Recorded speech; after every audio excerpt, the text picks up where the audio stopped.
What is up guys? Magandang araw. Another budol day na naman tayo.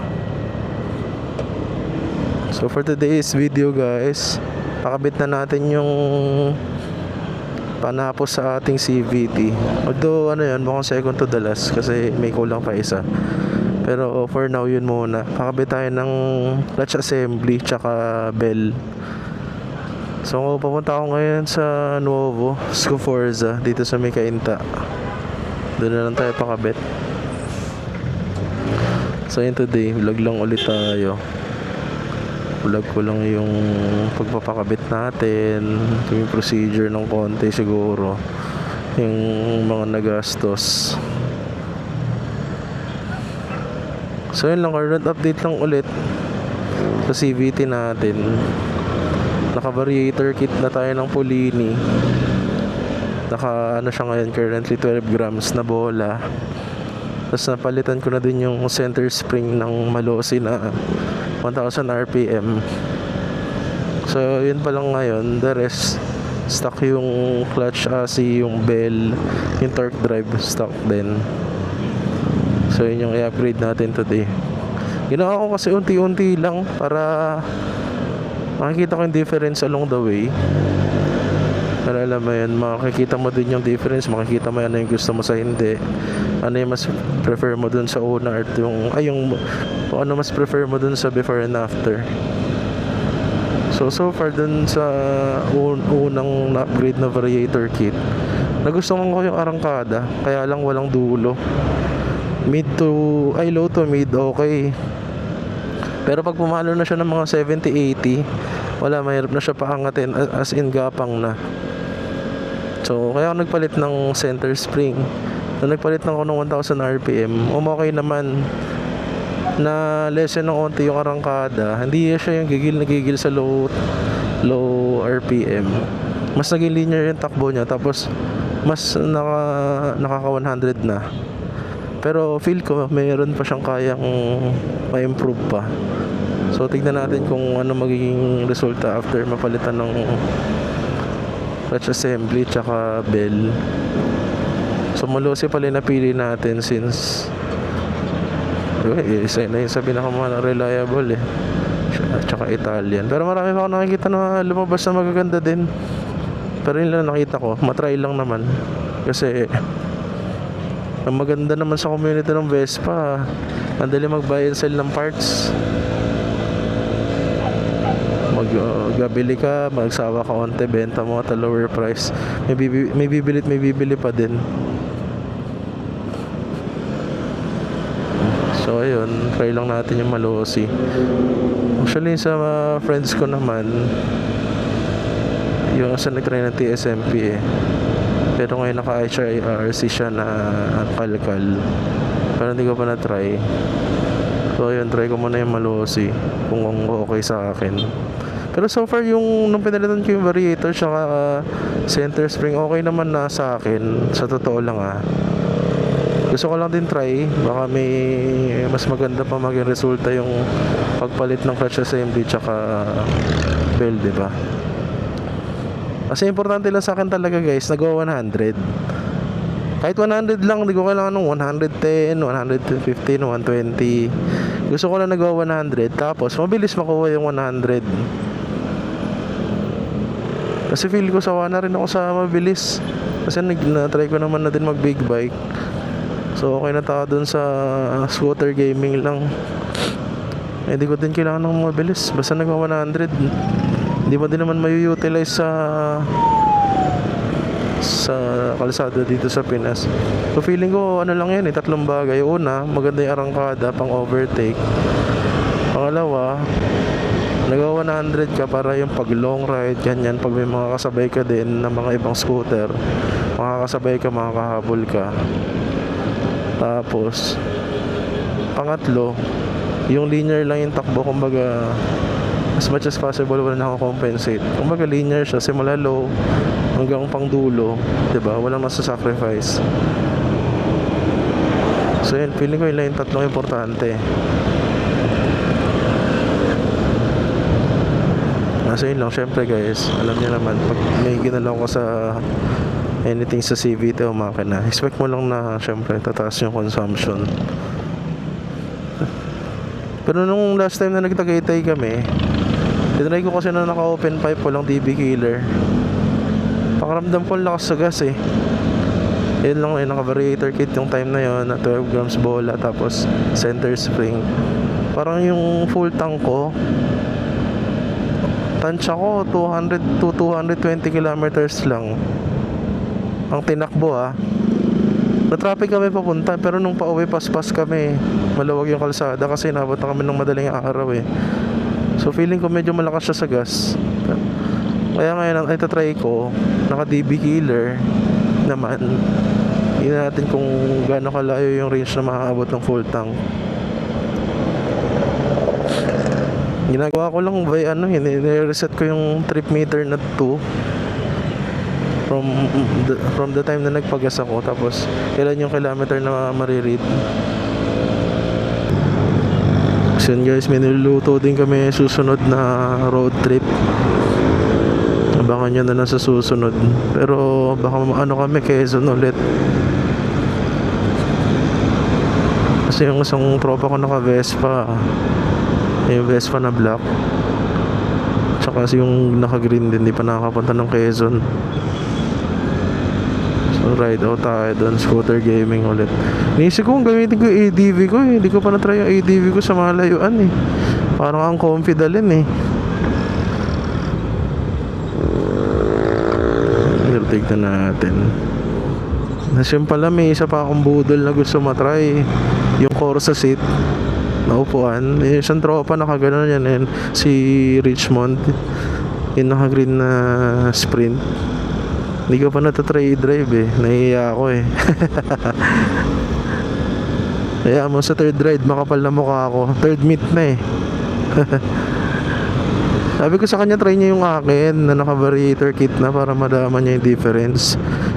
Pati doon kay attorney, yung naka-block na yun, mas kompleto CVT nun. Sabi ko para matry niya. Eh, nahihiya din. Bale sa susunod. Yan guys, dito na tayo sa Imelda Avenue.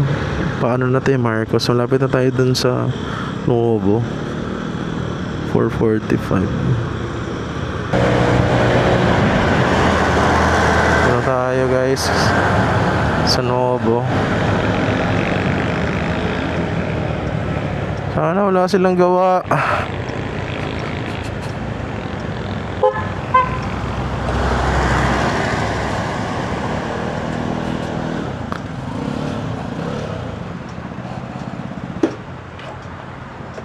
Ito na tayo guys, be right back.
Tapos na tayo guys kay Nuovo Scoforza.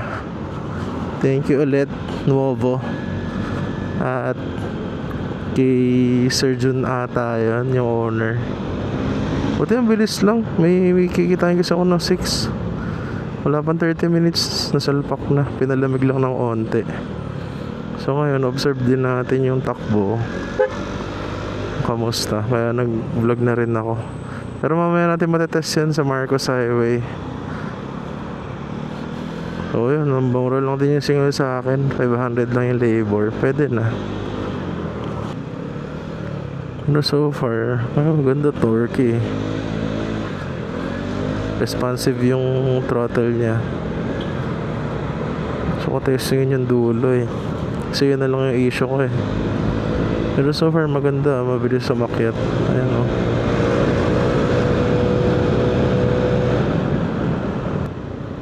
So yun guys, since papunta tayo Marcos, try lang natin yung bagong palit para mabigyan ko agad ng review. So ayun, ulitin ko lang, ang sinalpak lang dito na bago, Malossi na clutch assembly. Yung Delta system, yung adjustable. Tapos Malossi na bell. So ang kulang ko na lang sa CVT guys, torque drive. Pero tsaka na yan, tignan, i-assess ko muna ito. Pag goods na ako dito, baka hindi na ako magpalit nun. Sabi na yung stock is good. Pero yun, hopefully ito muna. Makati-kati din yung torque drive eh. Yung Speed Evo ba yun? Parang 12k yung brand yun. Nakakita ko second hand. Pinakamura nakita ko 8 to 9 eh. Ayan guys, dito na tayo sa Marcos. Testing natin.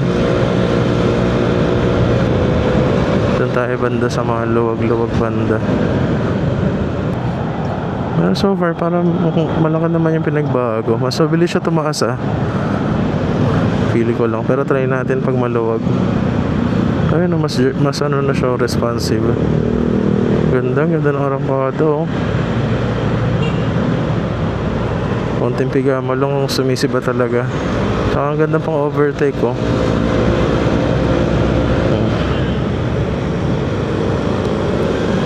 Okay, pabudol na rin kayo guys. Pero hindi totoo, sa totoo lang ah. Kahit variator kit lang, malaking bagay. Variator kit tsaka center spring, malaking bagay na. Kahit yun lang manapalitan nyo, pag di pa kayo satisfied, tsaka kayo magdagdag. Pero kahit yun lang, significant na yung difference sa takbo. Ito full throttle tayo.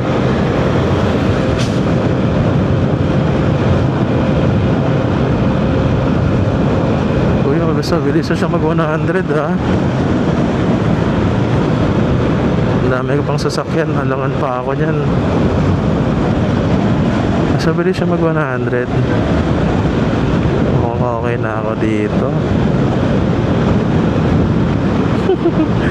Budol, dito na tayo sa Marikina. Ang feedback ko lang ngayon, okay naman. Mas madali ko na makuha yung 100 compared dun sa stock na clutch assembly tsaka bell.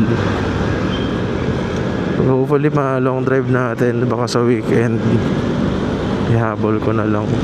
So yun lang muna for today's vlog guys. Palambing na lang din, pa-follow, pa-subscribe, pa-share na lang din sa mga friends nyo na interested sa ganitong klaseng content, mga naka-Vespa din or mahilig sa mga road trip, travel, ganyan. Tapos ma-comment na rin guys kung nagustuhan nyo yung content natin. Tapos yun guys, huwag nyo kalimutan sana mag-subscribe din para masundan nyo rin yung mga road trip natin tsaka mga budol serie, yung mga upgrades natin. So marami pa tayong plano sa ilaw. Ayan, baka bili tayong torque drive niya natin alam. Mags, ayan. Pero ipon-ipon muna. So yun lang guys, maraming salamat ulit. Bye bye. Peace out. Bye bye. Ay ako, daming tao. Yun lang guys, salamat sa panonood. Bye bye.